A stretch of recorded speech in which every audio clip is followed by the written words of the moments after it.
You're tuned in to Steve Megatron on Altered Geek Unlimited.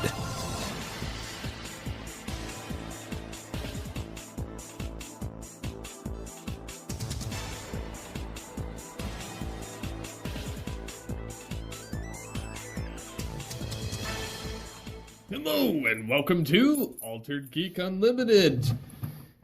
Yes, this is the second episode of the week, so if you're listening to this, go back and listen to the other one, which is all about gaming.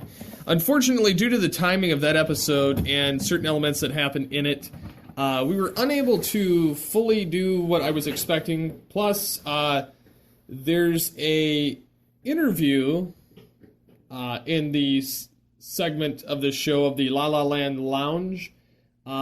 Just curious what you guys think about that segment. Is it too long? Does it need to be shortened? Does it need to be cut? Just sound off in the comments of this episode post. So before I get into the top 50 information, this episode and Altered Geek and the Geekcast Radio Network have been sponsored by Loot Crate. And for those of you that don't know, it's a geek box that has collectibles with $40, $50 plus worth of materials for $19.99. And you can sign up by going to www.lootcrate.com/GCRN and using coupon code TBV, which will save you $3 or 15% off your total package for first-time customers. And this month's theme is power. So like the Avengers and like He-Man and stuff like that. So definitely go check them out and tell them Geekcast Radio sent you. So getting into the top 50 video game countdown, we had about 25 lists that were compiled, which was kind of surprising for a first-time list of this magnitude. And so really pumped about how that turned out. A lot of the people put up to 50. There were a lot that I saw that were kind of compiled through it. Now, being that I'm not as versatile as the other guys on the top 100s for compiling the list, I have one of our GCRN experts, Movie Revolt, messing with the putting the statistics as far as like the numbering and as far as all that information. Like I said, there'll be some nice add-ins there. There were only about 4 of us that were podcasters of Geekcast Radio that submitted a list. So everybody else was pure fan and friends of the show and stuff like that. So the list ought to be really interesting when we get to that point. I personally can't wait to reveal it. It's going to be 2 episodes long. Hopefully we'll start recording those next week and they'll come out around next week's Altered Geek episodes. So stay tuned for those. And with that being said, we'll be back right after this.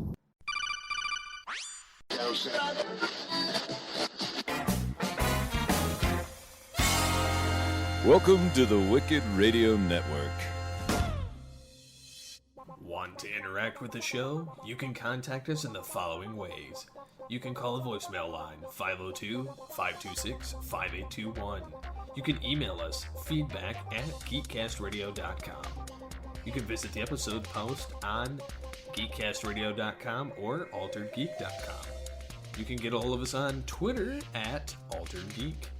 Look for us every week on geekcastradio.com, of course, Stitcher Smart Radio, iTunes, Blog Talk Radio, and alteredgeek.com. And now, back to the show. You're listening to the Altered Geek News Network. Welcome back to the AGNN. And as you know, we did cover some of the AGNN on the previous episode, which was with myself and Mike the Birdman Dodd. That was episode 138. This is 139. So we did cover the Powerless show. We did cover Supergirl moving to CW. We did cover the next X-Men movie being the 90s. We did cover the Greg Berlanti Booster Gold film, as well as, a few other things in that kind of realm. Also touched on Battlefield, Call of Duty, and the kind of verses that's been created therein, as well as honest trailers and the budgets, Captain America: Civil War. So kind of what I wanted to touch on was a little bit of the other stuff. Like for instance, we have Star Wars Rogue One. There's a character that we've been waiting for to come back, which obviously we knew Vader was going to be back, but they're insinuating that Vader might be the guy in the tank in the trailer, in that kind of liquid repair tank. So I'd be kind of curious to see if it's actually him or if it's somebody else. The other thing that's kind of popped up is there's a thing about Supreme Leader Snoke, because there's a couple people on the production of Episode VIII saying that it is not Darth Plagueis, which could go either way, because a lot of times they like to play in misdirection, but at the same time, with how like in depth these fanboys are trying to bait this producer or this guy on the film, and you can find it on just about any geek site. I don't have the actual article on me right now. Well, actually, yes, I do. Maybe I should actually look instead of speaking. It was in my notes. But, yeah, one of the Pablo Hidalgo, who's on the Star Wars Episode VIII, said that it is not, Plagueis is dead, you know. And then there's a couple of fans are just trying to bait him and saying, are you saying he's dead or are you saying he's actually dead? Which is retarded. I'm sorry, stupid. So, yeah, I think that he's actually dead. I think it's a new character. And for the fact that Star Wars Rebels actually seems to kind of touch in the same realm as Episode VII to some degree. Like, they're going to be pulling characters from that. I'm almost wanting to say that this is either going to be like a modified Darth Maul, like old, because they've confirmed that Rebels and, you know, the Clone Wars is a part of canon. So therefore, Darth Maul would be alive. So if he's Old Master and he's gotten kind of, you know, less violent and more kind of gravelly and more, you know, kind of old like this, he could have lost all his coloring and battle scars and gone completely white at this point and been severely hurt. Or this could even be Ezra, which I'm also leaning towards because I think he's going to go Sith in Season 3. So it could be that. I'm still hoping that it's Plagueis, but I'm at this point not thinking it's going to be. So it was posted on MovieWeb, so you can find it there. Moving on a little bit, if you're in the neighborhood for a Botcon 2016 Megatron, which is based off of the Robots in Disguise Megatron figure with a retooled head and recoloring, you are going to be out of luck. And what I mean by that is that if you're looking for it and you didn't go to Botcon, you're going to be spending anywhere from $500 or more for this figure. There's only 850 figures of this figure. I wish they would have mass retailed it. I know that it was a Botcon exclusive and they were planning on doing this, but I would have so picked this up had it hit the stores. I am a huge Beast Wars Megatron fan. So for me to not have this figure is killing me. Because they're saying that's a Transmetal 3, or in essence, it's his pre-Dawn of Futures Past body, which I find even more interesting that he was a beast prior, and then he got that robotic form that he got before Beast Wars. So it's kind of like everything that's old again is new again. So like he starts out as a dragon and he ends up a dragon, despite the T-Rex form and the other form. So I'm really, I dig this head. I love the head sculpt on this. I love the paint job. To me, this honestly looks like a better Megatron figure than the Transmetal 2 that we got. Or as they dubbed it, Transmetal 2. It's Transmetal Dragon. Anyways, I would have loved to get my hands on this, but there's no way I could afford a $500 price tag. I've seen it go as high as like $850 on eBay. And this is almost on par with that Dawn of Future Past Megatron that came out that was a scatter shot of Transformers Cybertron figure repaint with a resculpt head. And that goes for like $1,500 if you see it anywhere. So it's insane how much Beast Wars Megatron goes for and any site when it's for sale after a convention compared to anybody else. He's like the highest grossing figure, which just shows his popularity. I wish I could get my hands on this, but there's no way I can afford it. It's sad, but yeah, like I said, wish I could get my hands on it. Really cool figure. So moving on, we have if you're into Dragon Ball Super, and I haven't had a chance to catch up on this, I really want to. They're starting to get into a future Trunks arc. Almost in the vein of the Android Saga, but almost in the vein of like Dragon Ball GT. So like, I'm kind of curious about this, of how it's going to go down. But I guess it begins in June. So I'm hoping that the show does really well. I need to actually start watching it, but with myself and Birdman Dodd doing the Cyber Dragon Ball podcast, which we should actually be having a new episode coming up soon, as well as all things Transformers. So if you're into either one of those shows, look for those to come out of the pipe soon. I'm as much as a Dragon Ball Z fan as a Transformers fan, so it resonates really well with me, despite the fact it's anime. It's one of my favorites. So moving on before I get into a crazy raid on that show. We have Rob Benedict, who plays Chuck on Supernatural. And for those that don't know, 2 weeks ago, and I kind of briefly mentioned it in the last episode, they reintroduced him as God in the flesh, which I think is kind of interesting. I've been waiting for this payoff for years, so it's really nice to see this. So I can't wait to see how it's going to all play down, because Metatron finally like kind of sacrificed himself for them, and they got Lucifer and everybody else. So it's going to be really interesting towards the end of the season with only a couple episodes left. So that's it for the Altered Geek News Network. So I'll come back with the La La Land Lounge, and then the next segment after that. Hi, this is Kevin Conroy, and you're listening to the Geekcast Radio Network.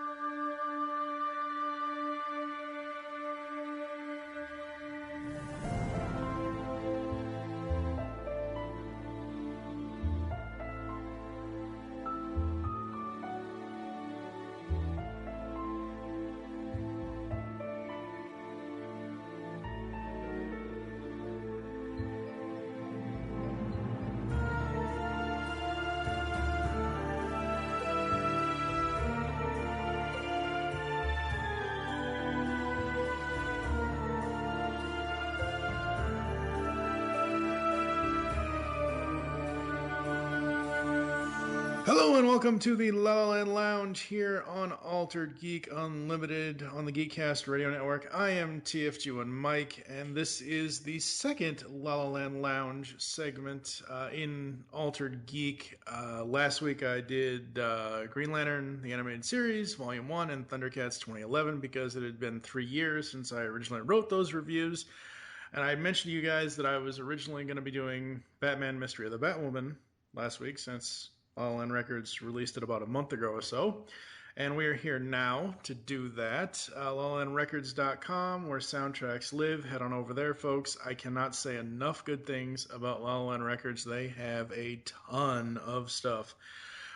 This one is a little special now, because I figured, oh, hey, why not, increase the output? And I have a special guest for the first time in the La La Land Lounge. I have Mr. John Takis. Hello, sir. Hello. Glad to be here. Yes. For those of you who do not know who or what John does and is, go back and listen to the other 2 interviews I've done with him. One for the He-Man set, and then the original one I think we were talking about Superman, weren't we? Yeah, I think so. Yeah. Superman. It was back when Superman the Animated Series Volume 1. So we're here to talk about Mystery of the Batwoman, and I was kind of shocked when I got the email from La La Land, because I'm on their email list, those emails that they send out saying, hey, this is what's being released, and that kind of stuff. So I'm like, oh, Batman Mystery of the Batwoman. That's awesome. And I get the disc and I look at it, and I don't even look at the original 26 tracks that make up the film's score. I just immediately see track 27 and 28 chase me, and I'm like, oh, finally, thank God. Well, we didn't want to leave that off. It's always been a part of the home video releases, and Yes. so yeah, we weren't about to miss that opportunity. Yeah. No. So talk to me about working on this really quickly, working with Lola Turretmanis and the rest of the people getting this one done. From a production standpoint, working with Lolita, it came together pretty smoothly. This is a release that this is a score that she's wanted to see out there for a long time. It's one of the most requested scores from the Dynamic Music Partners. When they meet fans at conventions and through correspondence,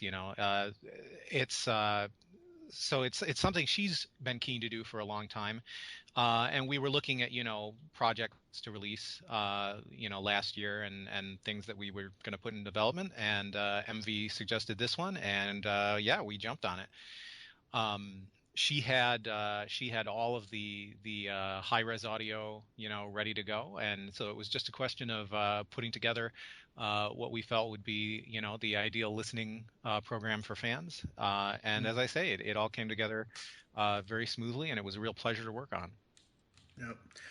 I have a long-standing hesitation to this film. There's only two things that I don't like about Mystery of the Batwoman. And luckily, Kyle Higgins, when he was on his Batman Beyond run, kind of made up for it over at DC Comics. The one thing that really, really bugs me as far as plot of the movie is the whole Bruce and Barbara relationship.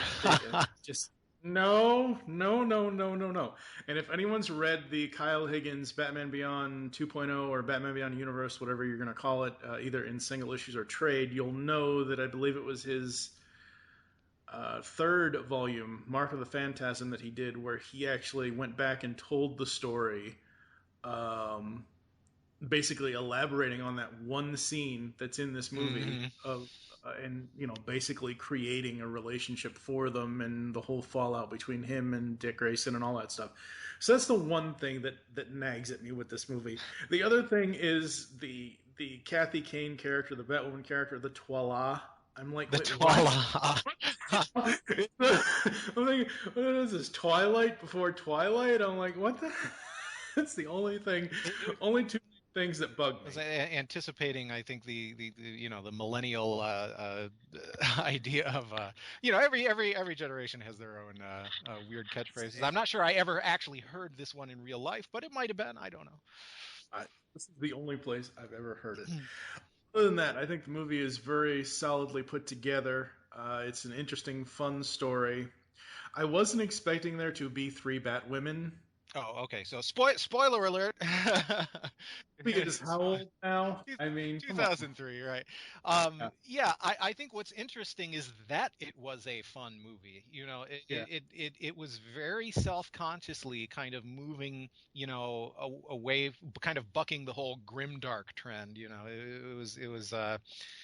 was saying, we've had all this kind of angst and darkness, and so why don't we lighten it up a little bit? And I quote in in the notes about the producer, the director, let's have a little more fun with it. Let's bring a little more lightness back to it, which isn't to say that it isn't it doesn't have its serious and dark elements, but it's interesting that they went in that direction. I mean, especially when you compare it to something like Batman Beyond Return of the Joker. And I think there was some backlash. I remember there was some backlash when this film came out, just because people were very primed for that kind of dark, angsty, brooding Batman story, and they got something a little more lighter and a little less world shattering instead. But I think it's aged well. Yeah, it has. Like I said, I was originally going to do this about a week ago when I first started this segment here on Altered Geek and the La La Land Lounge and all that stuff, and I went back and I watched the movie again, and I'm like, okay, other than my two gripes I've already mentioned, that it's a solid story. It introduces the Batwoman character nicely, and you even say in your notes, and this is obviously factually correct, this is the first time she was ever animated. The funny thing for me is with the movie and the whole DC animated universe continuity versus the incontinuity of the shows and the way the show, like, you know, you had Batman Beyond in 1999, then you had Justice League in 2001, all that stuff. So if you just go by the continuity of the show, this technically happens before old Bruce gets the Bat Beyond suit. So I'm thinking, oh, she kind of inspired him a little bit. Maybe. Because if you look at the Batwoman suit, folks, it's pretty much a gray version of the Bat Beyond suit, except it's a little bit more Dracula-esque in the mask. It's got the red logo, yeah. Yeah. But we are here, obviously, to talk about the music. I've had this thing on repeat for the last week.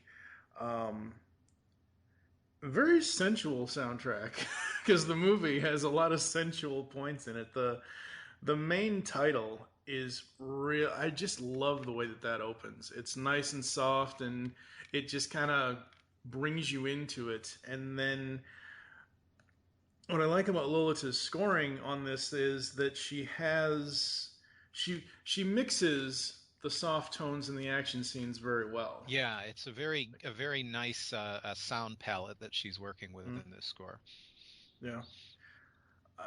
And the different themes for each of the ladies that do Batwoman, and thank God this is, I think, the only thing Kelly Ripa did voice acting wise. Yeah. It's a great, it's very memorable theme. You know, I think a lot of the discussions that, you know, you go back and you read a lot of reviews of the film, and they'll point out that theme. It's a very striking theme, and it's central to the score. It's not a hugely theme-driven score otherwise. It's you know, mood and atmosphere, but there's you know, you've got a few appearances of Shirley Walker's Batman theme. But really, it's the mystery of the Batwoman main theme is kind of the spine of the score and the album. Mm-hmm.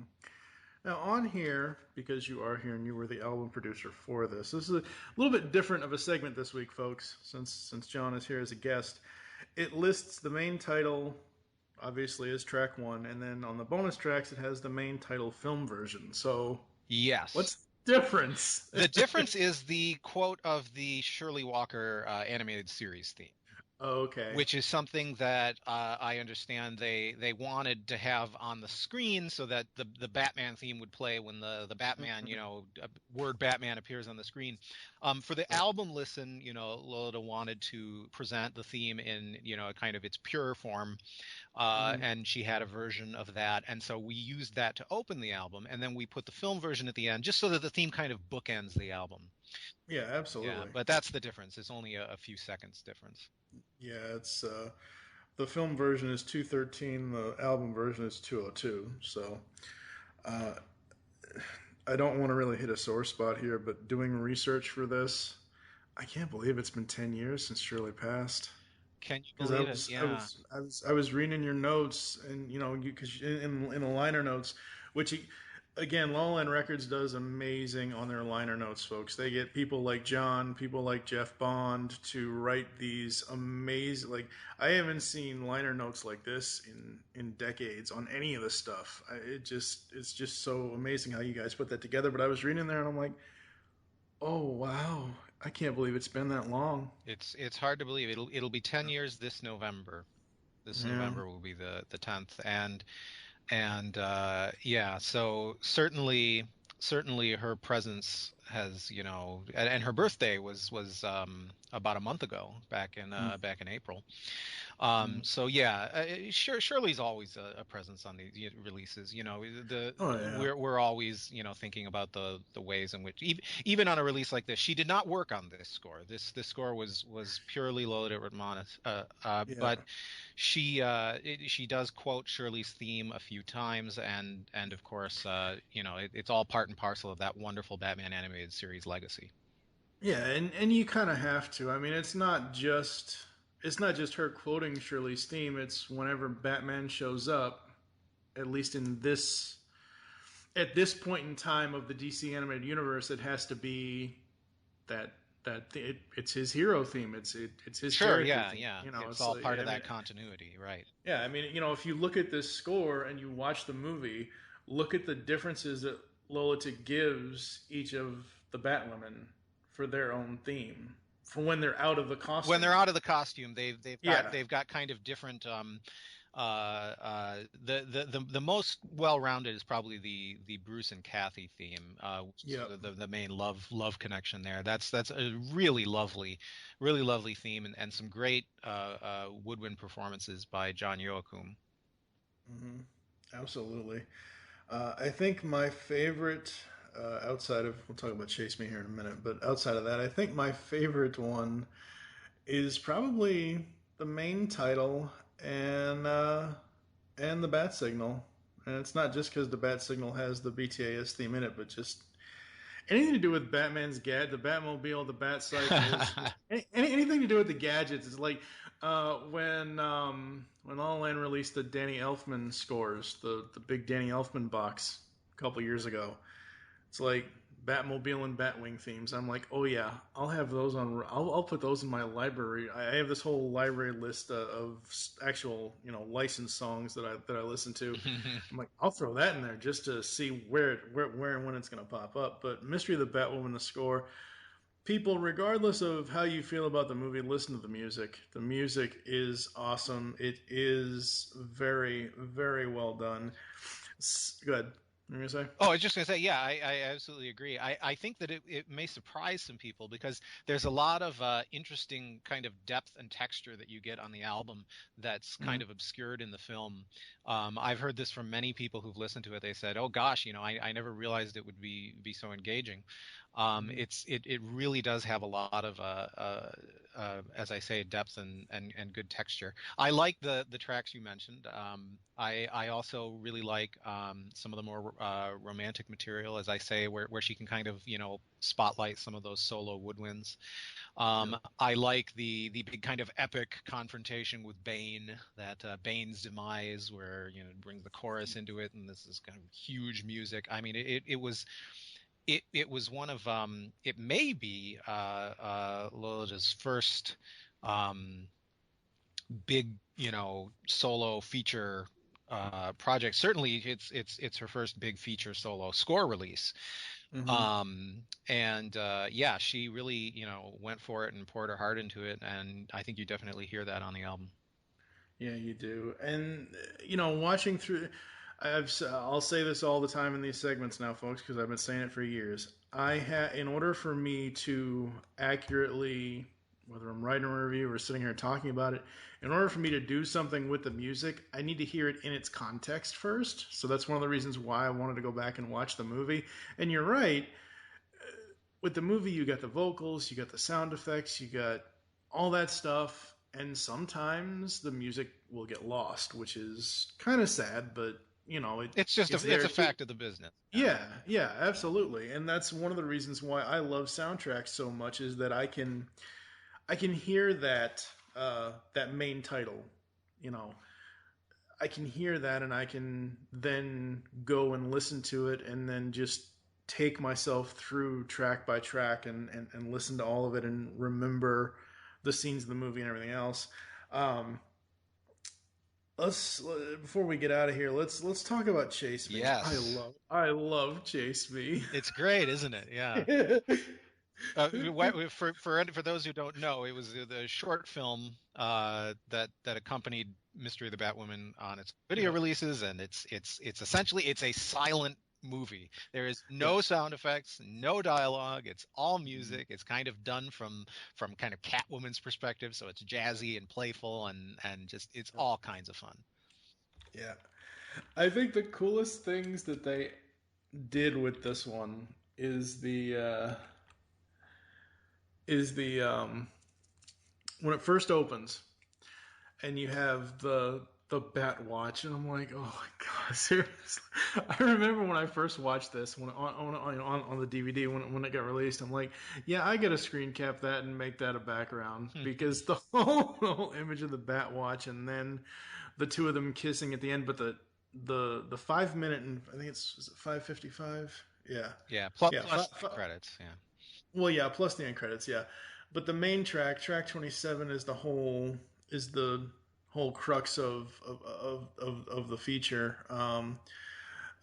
Just the way that Lolita did the action and the romance in this one track alone, like, and we can sit here and talk all day about the other 26 tracks from the actual film.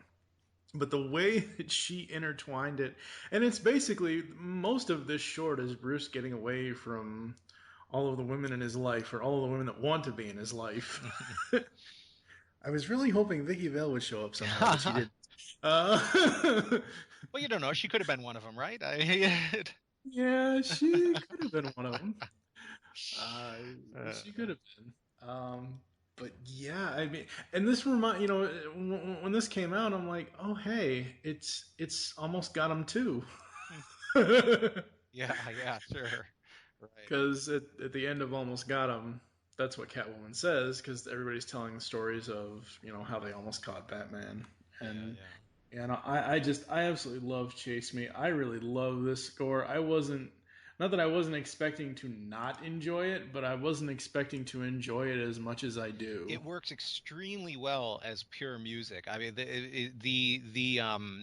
the short that she was given to it is very kinetic. It's got a really nice rhythm to it. It's kind of that economy of storytelling. They have to make their point in a 5 or 6 minute space, so they do it very efficiently. And the music likewise just kind of moves along at a really nice clip and hits all these moods, and it's just bam bam bam right on cue. It pulls you right along. I like it an awful lot. No.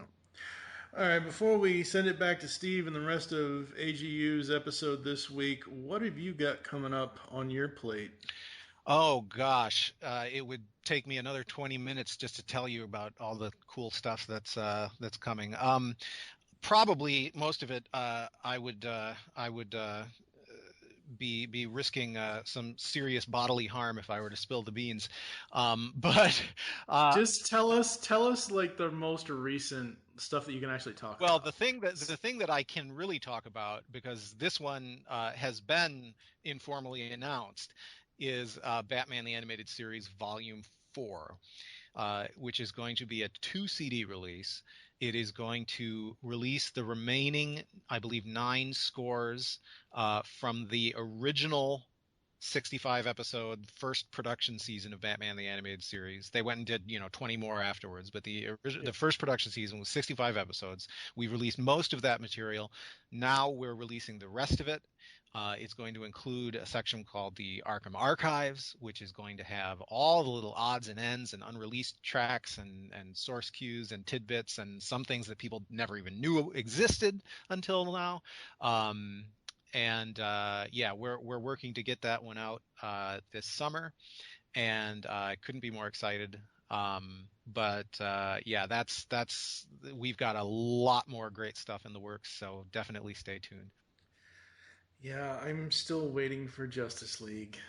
That's the one thing I want from them is Justice League and Justice League Unlimited. Hope springs eternal, my friend. Mm-hmm. Yep. All right, where can the people find you online? Are you on Twitter or any of that stuff? You can find me at johntakis.com, JOHNTAKIS.com. Although I have been remiss in updating the blog aspect, you can usually see my current project off to the left sidebar. I'm on Facebook, and on Twitter it is at John Takis. So awesome. All right, folks, that's going to do it for this week here in the La La Land Lounge. I am not sure what I'm doing. Oh, next week. Yeah, next week I know what I'm doing. Duh. Because I already said this. It's going to be Flash Season 1 and Arrow Season 3, since those two scores have the Flash versus Arrow Parts 1 and Part 2 for both of the second discs on those from La La Land Records. You can head over to lalalandrecords.com right now, and as of this recording, autograph copies supposedly are still available for Batman Mystery of the Batwoman. I will have Steve put the link in the show notes to head on over to the website to pick up the soundtrack. If you've seen the movie before, if you want to experience the music outside of the movie, please go pick this up. You really, really do want to check this out, especially if you've seen Chase Me. I know it's the main film is supposed to be the thing. I'm sorry, that's just the one. It's like when you guys put all the news cues and the Joker, like all the source cues. It's the cherry. It's the cherry on top, right? Yeah, pretty much. It's the cherry on top of the sundae. So we're gonna head out of here in the La La Land Lounge. I will catch you guys next week. Thank you so much, John, for taking the time to chat with me. My pleasure. And I'm gonna shoot it back on over to Steve. We will catch you next time. This is composer Lolita Ritmanis and Dynamic Music Partners. You are listening to the Geekcast Radio Network.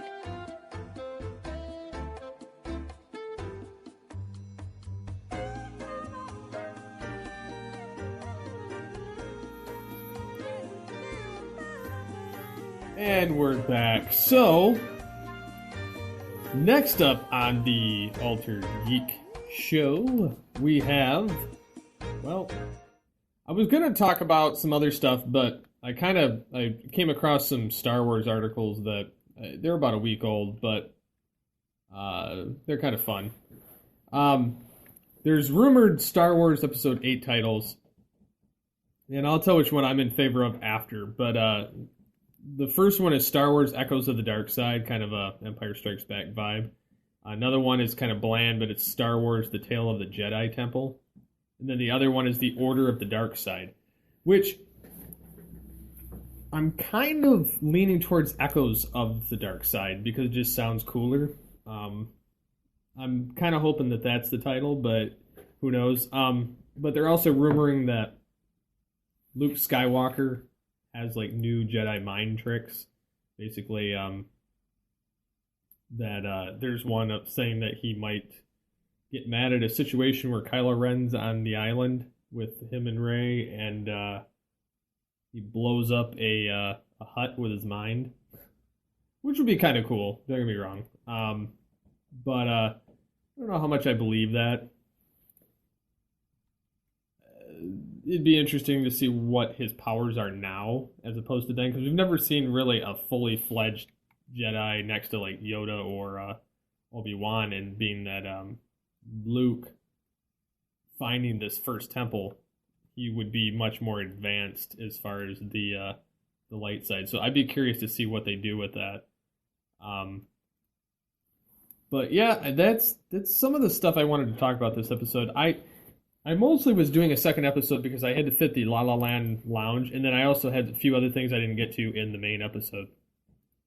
If there's anything you guys want us to cover on the next episode, please feel free to comment. If you want to play Battlefield 4 with me on Xbox Live, you can do so by finding BW_Megatron. So, with that, I've been Steve Megatron Phillips, and get Altered Geek Geeky with the Altered Geeks.